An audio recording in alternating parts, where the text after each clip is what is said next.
Nuffisiiseera lafti gaarummaas naatti cime olii ka'ee naadaa deema himimmaa kuusta sankoore ammarraatti mul'achuu kee himmee gaachi fagaate maranaasaatu mul'ate seenaa lafaatu mursiiste dafii kootu gooftaa dafii kootu. Mamnundu mul'achuu kee eegaa jiru erga jettee turiini asin eegaa dhufaatii kee hundumtuu hawwiidhaan eegaa erga jettee turiini asin eegaa dhufaatii kee hundumtuu hawwiidhaan eegaa.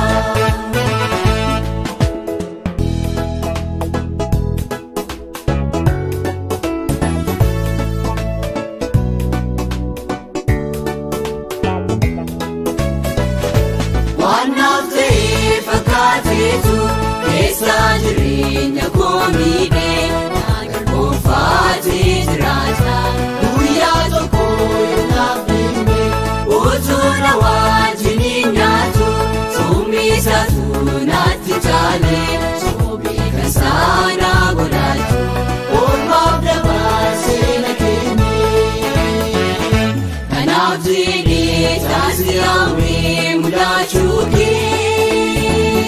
Kabuunkoyoom naaf dhugoomaas ni argadhe bukaa jireenya saanumnee sanaas dhugee yoo mataa tarree warraa dhugaa argate yoo mataa tarree warraa dhugaa argate.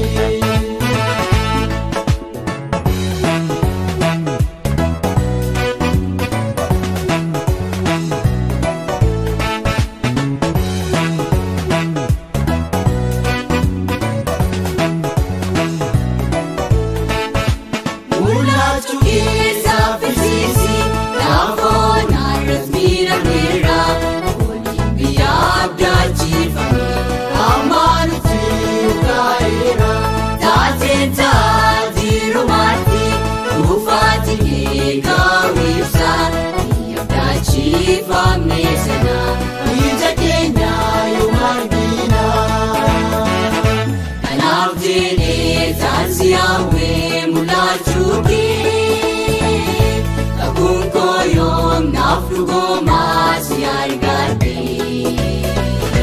bukaa jireenya saanumnee sanaas dhugee yoo mataa tarree warraa dhugaa argate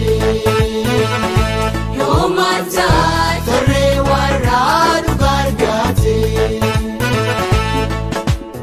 Nuffisiiseera lafti gaarummaas naatti cime olii ka'ee naadaa deema himimmaa kuusta sankoore ammarraatti mul'achuu kee himmee gaachi fagaate maranaasaatu mul'ate seenaa lafaatu mursiiste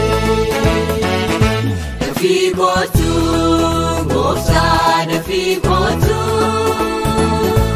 Mamnundu mul'achuu kee eegaa jiru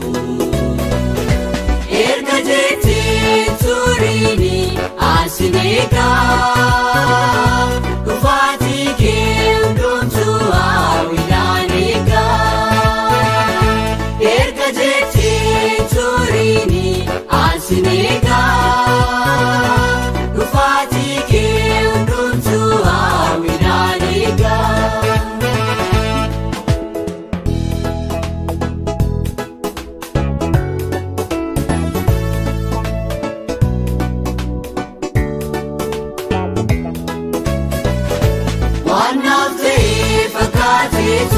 Keessa jireenya koomidee naagar boonfaatee jiraata guyyaa tokko naaf dhimme utuu na wajjin nyaatu summisaatu naatti taale soobee kan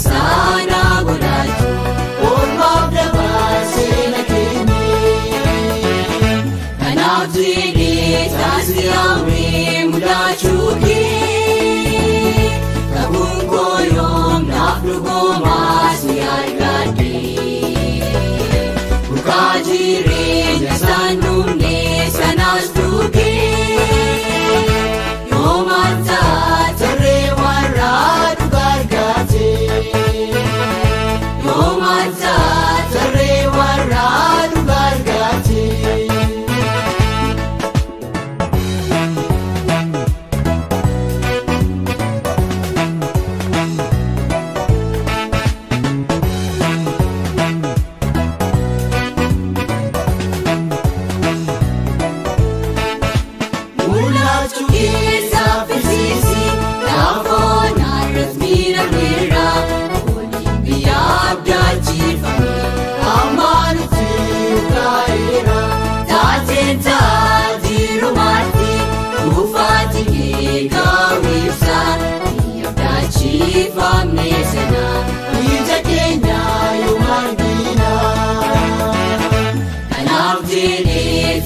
Yahweh mul'achuu kee qabuun koo yoom naaf dhugoomaa si argadhee burqaa jireenya isaan dhumne sanas dhugee.